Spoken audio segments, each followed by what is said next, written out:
Olá, boa noite. Boa noite. O Brasil tem a maior inflação para fevereiro em 22 anos. Os Estados Unidos começam a cobrar 25% de tarifa sobre aço e alumínio. Canadá e União Europeia reagem com novas taxações. O Brasil afirma que barreiras unilaterais são injustificáveis e equivocadas. Donald Trump ameaça com mais sanções se a Rússia não aceitar a proposta de cessar fogo com a Ucrânia. A Receita Federal divulga as novas regras para a declaração do imposto de renda. Por falta de apoio, Ronaldo Fenômeno desiste de concorrer à presidência da CBF. Exames de raio-x confirmam melhora do estado de saúde do Papa. O Jornal Nacional está começando. Inscreva-se no canal e ative as notificações para não perder mais edições.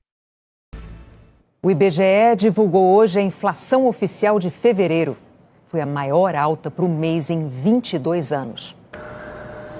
Rubens faz da casa o escritório e tomou um susto quando a conta de luz chegou. O valor extrapolou muito. O que mudou efetivamente, o uso do ar-condicionado em função do calor. A gente vai ter que trocar alguma coisa para poder pagar isso. A conta de luz das famílias brasileiras subiu quase 17% e teve o maior impacto na inflação de fevereiro. Isso depois de um início de ano com descontos nas tarifas. Em janeiro, os consumidores tiveram uma redução no valor das faturas por causa do chamado bônus de Itaipu. Esse alívio pontual nos custos da conta vem do saldo positivo alcançado pela hidrelétrica Itaipu Binacional na comercialização de energia. Uma questão pontual que ocorreu por um direito do consumidor, né, que é a devolução de valores pagos a mais, mas acontece esporadicamente, não acontece todos os meses. Mas como foi um desconto que vigorou só em janeiro, a volta da cobrança normal do preço do quilowatt fez a energia subir quase 17%. O aumento das mensalidades escolares também impactou no índice de fevereiro. O Grupo Educação registrou a maior variação do mês. O IPCA, índice que mede a inflação oficial do país, subiu para 1,31% de acordo com o IBGE, o maior patamar para o mês desde 2003, ou seja, há 22 anos.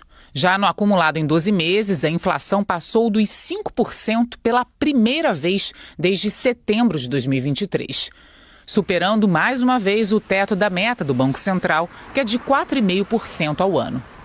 O aumento no preço dos alimentos tem sido o principal fator de pressão, alta de 7% no período. E a inflação acumulada de janeiro de 2020 até agora, fevereiro de 2025, para alimentos supera 55% e a inflação média fica em torno de 33%, os salários foram corrigidos abaixo do aumento do preço dos alimentos. Então, para cada novo aumento que os alimentos vêm registrando, isso significa que as famílias têm um pouco mais de dificuldade de comprar a mesma quantidade de alimentos. Em fevereiro, o preço de 2 produtos muito consumidos pelos brasileiros também disparou. É o corredor mais caro do mercado, café e o ovo. Quando eu olhei na gôndola lá, o café a 30 e poucos reais, o mais barato 30 reais. Quer dizer, é uma loucura. O ovo subiu 15% no mês passado, a maior variação desde junho de 1994, antes do real entrar em circulação. Já o café moído aumentou mais de 10% em fevereiro e também bateu um recorde, a maior alta em 26 anos.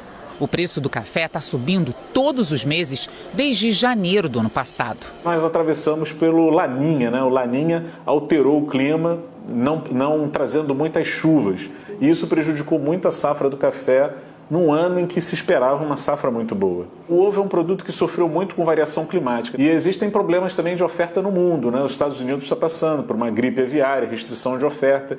Isso ainda pode estimular alguma exportação para esse mercado. E isso pode agravar ainda o preço do ovo aqui. Eu continuo comprando, mas no orçamento pesa um pouco. De manhã tomar um cafezinho com pão com ovo é bom. Para fazer uma panqueca precisa do ovo, para fazer um bolo precisa do ovo. Então a gente continua pagando, né? Triste, mas paga. O presidente Lula assinou hoje uma medida provisória criando um novo modelo de crédito consignado para trabalhadores formais do setor privado. O empregado poderá buscar um empréstimo usando uma plataforma dentro da carteira de trabalho digital e dar como garantia até 10% do saldo do FGTS. Mais de 80 instituições financeiras que operam junto ao INSS vão participar do programa. O sistema entra em operação no fim da semana que vem. A Receita Federal divulgou hoje as regras do imposto de renda desse ano. É obrigado a declarar quem teve renda mensal acima de R$ 2.824 por mês. O prazo para entrega da declaração começa na próxima segunda-feira, dia 17 de março, e termina em 30 de maio. A partir de amanhã já vai ser possível baixar o programa do imposto de renda na página da Receita Federal na internet.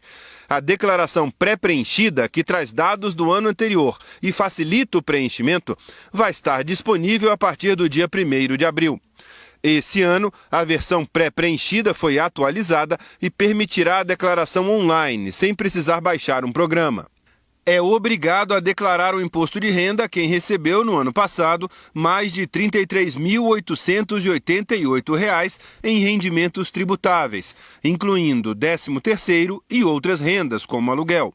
Está isento quem recebeu, no ano passado, até R$ 2.824 por mês.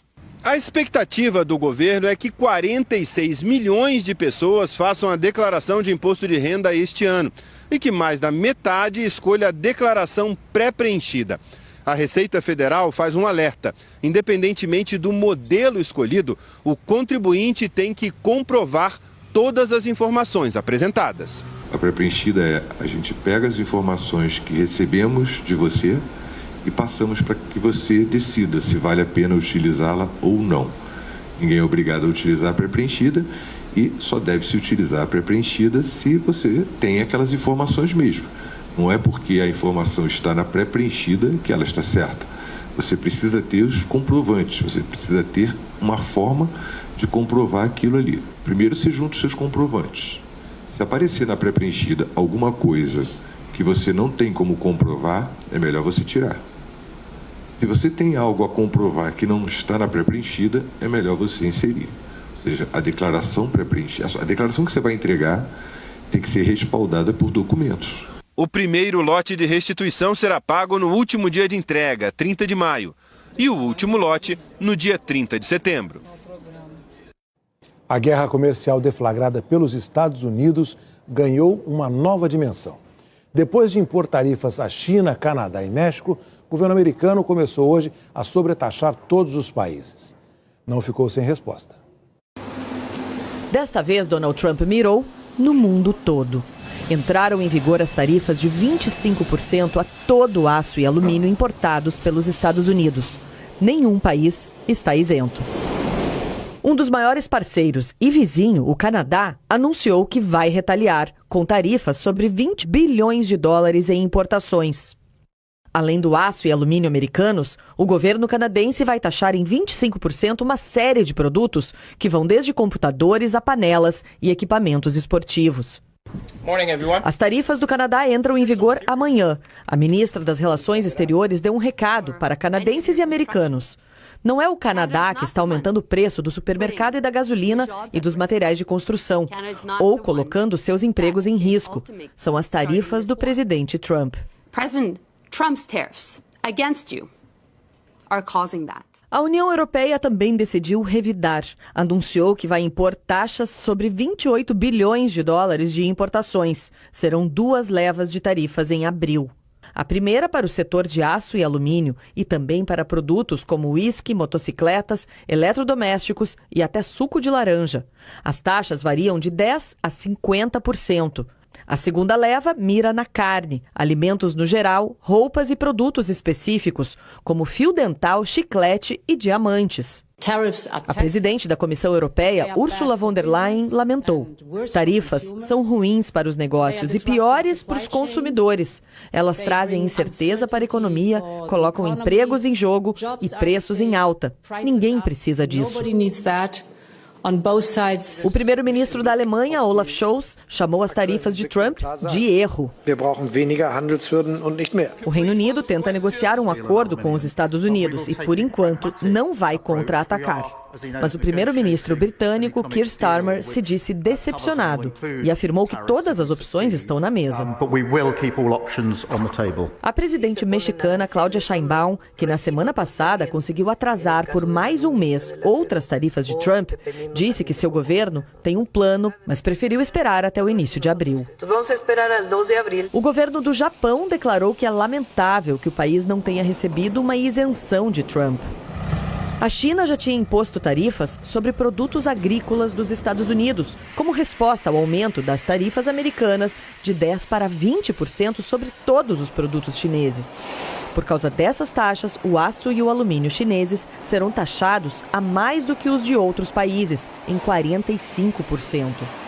Hoje, o governo em Pequim declarou que as novas tarifas violam as regras da Organização Mundial do Comércio e que vai tomar medidas para se proteger. Trump justifica as taxas como forma de impulsionar a produção americana.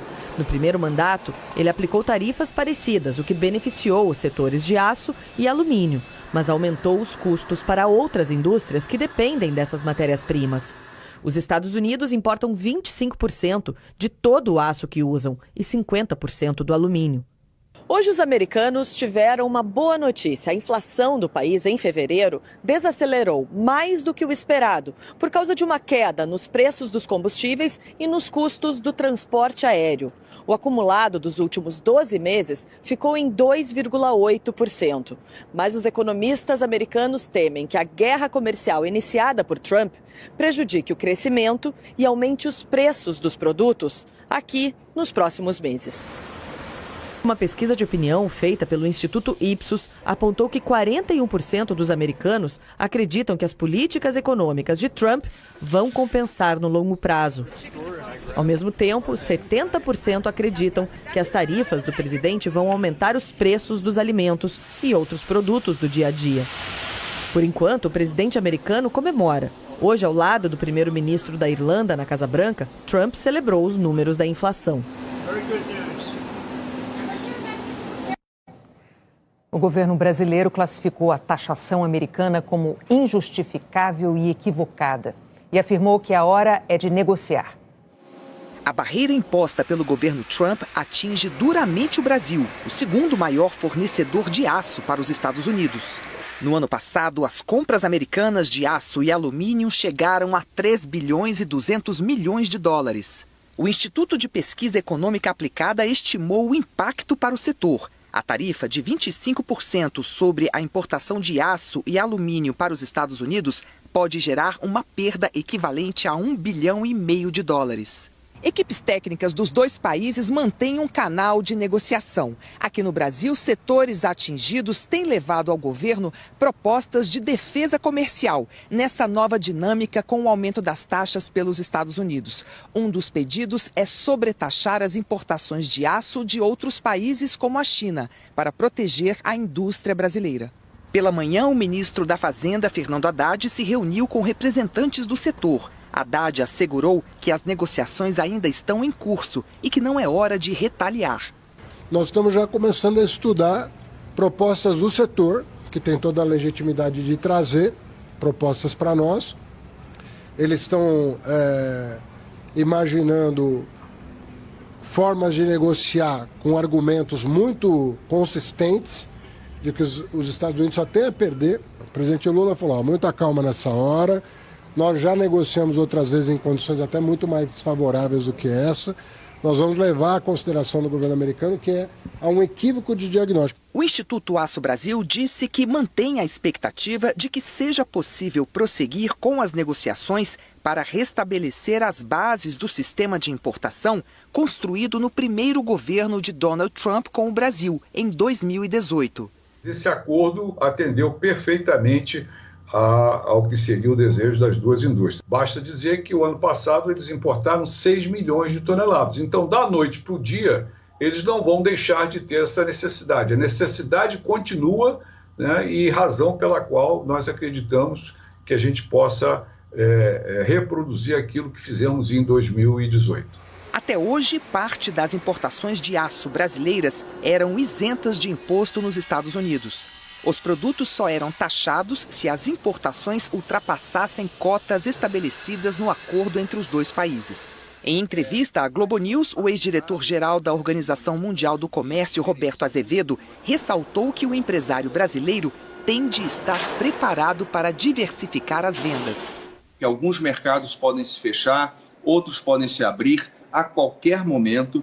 As cadeias de valor têm que ser mais flexíveis. Nós temos que estar pronto para reagir com agilidade, para recolocar o nosso produto aonde houver essa possibilidade. No início da tarde, o governo brasileiro divulgou nota lamentando a decisão do governo norte-americano. Disse que, em defesa das empresas e dos trabalhadores brasileiros, considera injustificável e equivocada a imposição de barreiras unilaterais que afetam o comércio entre o Brasil e os Estados Unidos, que buscará defender os interesses dos produtores nacionais.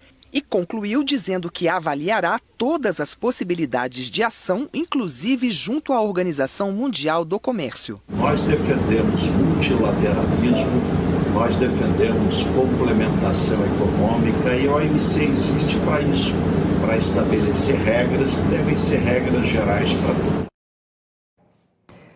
Em uma cerimônia no Palácio do Planalto, o presidente Lula disse hoje que quer ter uma boa relação com o comando do Congresso. E, por isso, escolheu uma mulher bonita para fazer a articulação política. Foi uma referência à ministra Gleisi Hoffmann, que tomou posse segunda-feira na Secretaria de Relações Institucionais. É muito importante trazer aqui o presidente da Câmara e o presidente do Senado. Porque uma coisa, companheiros, que eu quero mudar, estabelecer a relação com vocês, por isso eu coloquei essa mulher bonita para ser ministra de Relações Institucionais, é que eu não quero mais ter distância entre vocês. A ministra Maria Elizabeth Rocha tomou posse na presidência do Superior Tribunal Militar. Ela foi indicada à corte pelo presidente Lula em 2007. Pela primeira vez em mais de 200 anos, o STM elegeu uma mulher como presidente da corte. Maria Elizabeth Rocha vai ficar no cargo até 2027. No discurso de posse, a ministra destacou a defesa da democracia e da igualdade de gênero. Eu finalizo parafraseando a presidente do México em seu discurso de posse como chefe de Estado, Cláudia Sheinbaum. Não cheguei sozinha, chegamos juntas. Porque quando sonhamos sós, só sonhamos. Mas quando sonhamos juntas, fazemos história. E hoje, nós mulheres estamos fazendo. Vamos sorrir. A seguir, a chuva em São Paulo mata uma pessoa e deixa milhares sem luz. Exames de raio-x confirmam melhora no estado de saúde do Papa.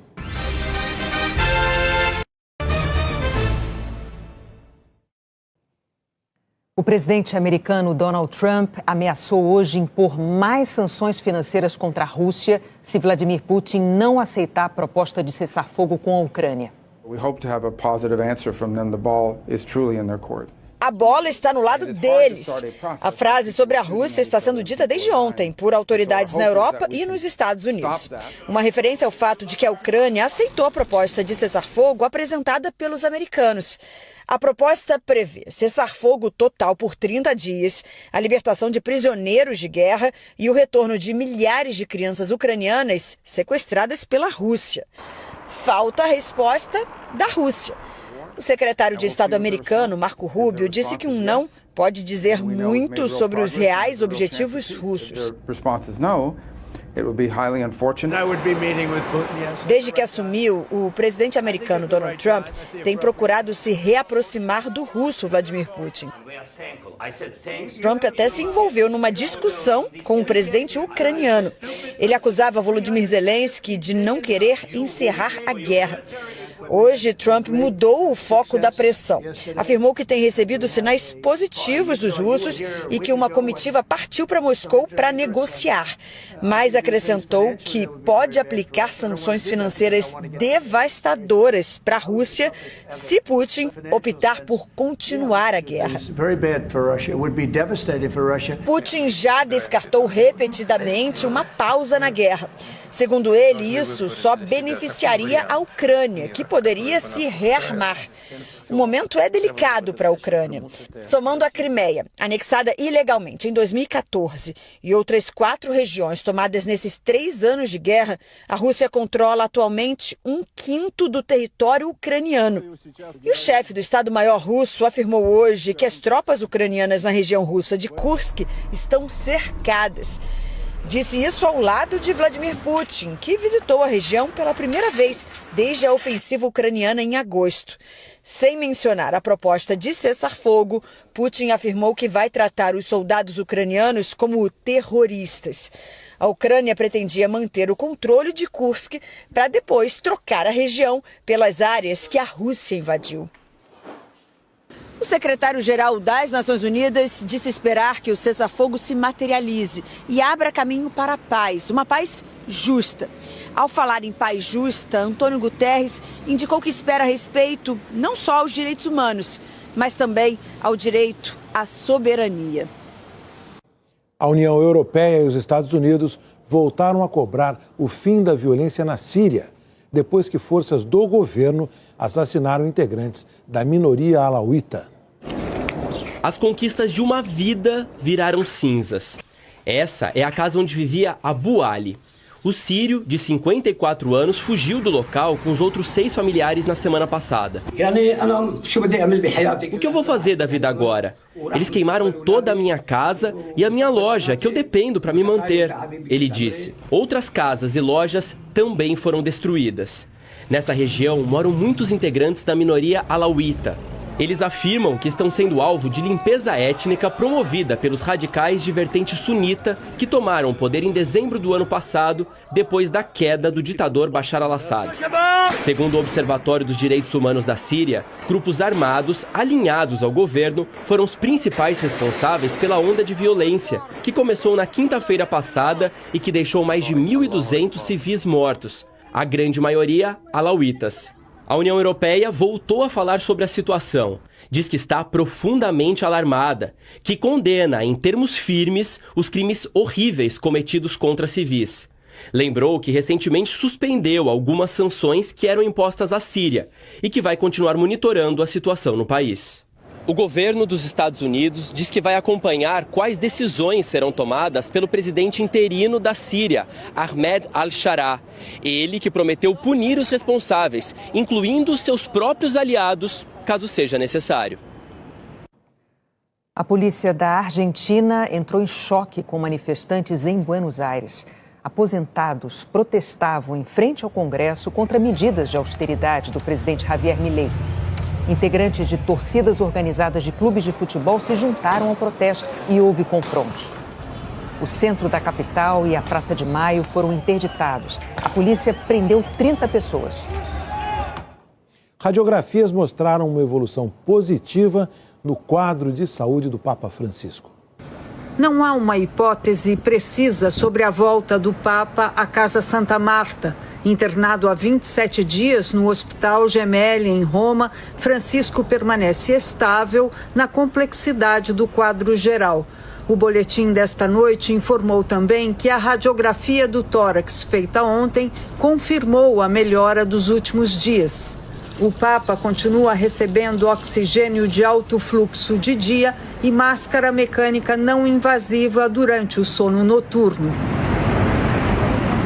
A pneumologista Margarete Dal Colmo acredita que o Papa Francisco provavelmente precisará de oxigênio na sua vida cotidiana, mas que hoje existem aparelhos bem funcionais. É muito provável que sim, que ele saia com dependência do uso de oxigênio, e hoje nós sabemos, é muito frequente que pessoas tenham oxigênio terapia feita por uma pequena máquina que se chama concentrador de oxigênio domiciliar, que é uma coisa muito simples, que se pode inclusive levar em viagens, mas certamente a minha impressão é que ele sai dependente, sim. E esse oxigênio complementar pode garantir ao Papa uma certa qualidade de vida? Certamente, dá qualidade de vida, ele pode usá-lo de maneira intermitente, que é a forma mais frequente com que os pacientes utilizam, né? Não é uma dependência de uso 24 horas por dia, usa de maneira intermitente, preparando-se para se alimentar, para tomar banho, para fazer uma homilia, para ter uma conversa um pouquinho mais longa com alguém, ou, eventualmente, tudo isso e mais durante o sono, para dormir e ter um sono mais conciliador. Hoje o Papa Francisco acompanhou as orações da Quaresma no Vaticano através de vídeo e se dedicou à fisioterapia respiratória e dos braços e pernas. Segundo fontes vaticanas, os médicos estão avaliando se tirar ou não a máscara de ventilação mecânica não invasiva. Um temporal no fim da tarde de hoje derrubou dezenas de árvores em São Paulo. Um taxista morreu dentro do carro ao ser atingido por uma delas. A repórter Laura Cassano tem as informações ao vivo para a gente. Oi, Laura, boa noite para você. Oi, Renata, boa noite a você, boa noite a todos. Olha, esse acidente foi aqui no centro da capital paulista. Para dar uma referência para vocês, essa avenida de bastante movimento fica na esquina com a 25 de março, ou seja, com a rua mais famosa de comércio popular aqui de São Paulo. Nesse momento, os bombeiros ainda estão aqui no local, empenhados no corte da lataria do carro para a retirada do corpo. Infelizmente, esse taxista morreu. Ele levava duas pessoas, um homem e uma mulher. Esse casal foi socorrido ao hospital sem ferimentos graves e não corre risco de vida. Hoje foi um dia muito difícil aqui em São Paulo, porque a chuva não foi nem tão longa, mas foi muito forte e com uma ventania muito forte também. Os meteorologistas estimam que os ventos tenham ficado em torno de 60 quilômetros por hora e 70 árvores caíram. De acordo com o balanço da concessionária de energia Enel, 168 mil pessoas ainda estão sem luz. Renata. Laura Cassano, obrigada pelas suas informações direto de São Paulo. Vamos ver agora a previsão, como é que fica a previsão do tempo amanhã, se tem mais chuva. Eliana, boa noite, conta pra gente. Oi, Renata, tem mais chuva sim, boa noite para você, para o Heraldo e boa noite para você. Há previsão de temporal do Rio Grande do Norte ao Pará, do Amazonas ao Acre e até Rondônia, em parte do Rio Grande do sul de Minas Gerais, a região serrana do Rio de Janeiro e a Grande São Paulo, e do sul deste estado a Florianópolis. Também pode chover forte em Curitiba, São Paulo, Fortaleza, São Luís, Manaus, Rio Branco e Porto Velho. No centro-oeste, pancadas de chuva mais rápidas. Tempo firme do sertão nordestino ao Espírito Santo. Vitória é a única capital com sol o dia todo, enquanto no Rio chove e esquenta mais. E ainda temos uma semana de verão. Mesmo sem ele ter terminado, já é o mais seco em 44 anos. Principalmente nestas duas áreas maiores que a gente vê aqui no mapa, no noroeste de Mato Grosso e também na região serrana do Rio. Renata e Heraldo. Obrigada, Eliana. Até amanhã. A seguir, Ronaldo Fenômeno desiste de concorrer à presidência da CBF. Apoio da maior parte das federações estaduais, que, segundo ele, se manifestou a favor da reeleição do atual presidente Edinaldo Rodrigues. O São Paulo derrotou o Flamengo e se classificou para a final da Supercopa Feminina. A zagueira Kaká, de cabeça, fez o gol do jogo. São Paulo 1-0. A equipe vai enfrentar na decisão o vencedor de Corinthians e Cruzeiro. Daqui a pouco tem Conmebol Libertadores e Campeonato Carioca. Aqui na tela da Globo. Aqui está ele, Luiz Roberto, boa noite. Oi, Heraldo, boa noite a todos vocês. Pois é, aqui em São Paulo, aquele clima de Libertadores, Heraldo. Você sabe que na Zona Leste choveu menos do que a chuva que nós mostramos agora há pouco, que atingiu principalmente o centro da cidade de São Paulo. Parou nesse momento. E pela 29ª vez consecutiva, a Arena Corinthians vai receber mais de 40 mil pessoas. E hoje o Corinthians precisa muito, porque na partida da semana passada, nessa que é a última rodada da pré-Libertadores, o Corinthians perdeu para o Barcelona por 3-0, jogando lá em Guayaquil. E hoje precisa vencer por 4-0 ou por 3 para levar para os pênaltis. A delegação chegou agora há pouquinho e trazendo os 3 atacantes, estrelas da companhia, inclusive. Está aí o Memphis Depay, o holandês, o artilheiro do time, Yuri Alberto, e o Rodrigo Garro, o argentino que era dúvida, um problema no joelho, mas ele está escalado. Começa o jogo. Nos últimos 25 anos, em 80 ocasiões, a gente tinha essa situação. Só em 5 a gente teve virada na segunda partida. Estaremos para o estado de São Paulo e outros 12 estados do Brasil com a Libertadores. E também temos final do Campeonato Carioca, primeiro jogo. Então vamos ao Maracanã. Alô, Gustavo Villani, boa noite. Oi, Luiz Roberto, boa noite. Grito de campeão mesmo só no domingo, é o primeiro jogo da final. Num dia de chuva forte também no Rio de Janeiro, neste momento não chove, mas tivemos uma pancada considerável na zona norte da cidade há pouco. Agora, isso não deve atrapalhar a chegada da torcida, mais de 30 mil ingressos vendidos. A expectativa, portanto, é para mais de 50 mil no Maracanã, o que seria o maior público do campeonato. As 2 delegações já estão ao Maracanã. Hoje o mando de campo é do Fluminense, do técnico Mano Menezes, do Cano, do Arias. Quantas atrações! Não é diferente com a melhor campanha do campeonato até aqui. O Flamengo, de Felipe Luiz, Luiz Araújo, que deve começar o jogo entre os titulares, Gerson, mais um jogador de seleção como Wesley, jogadores confirmados para o jogo.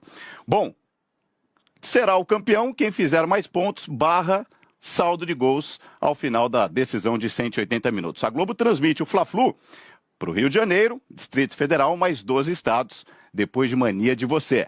Boa noite, Renata, Heraldo. Obrigada, Villani. Boa noite para você também. Depois do futebol tem BBB e o Jornal da Globo. Boa noite. Boa noite, até amanhã. Inscreva-se no canal e ative as notificações para não perder mais edições.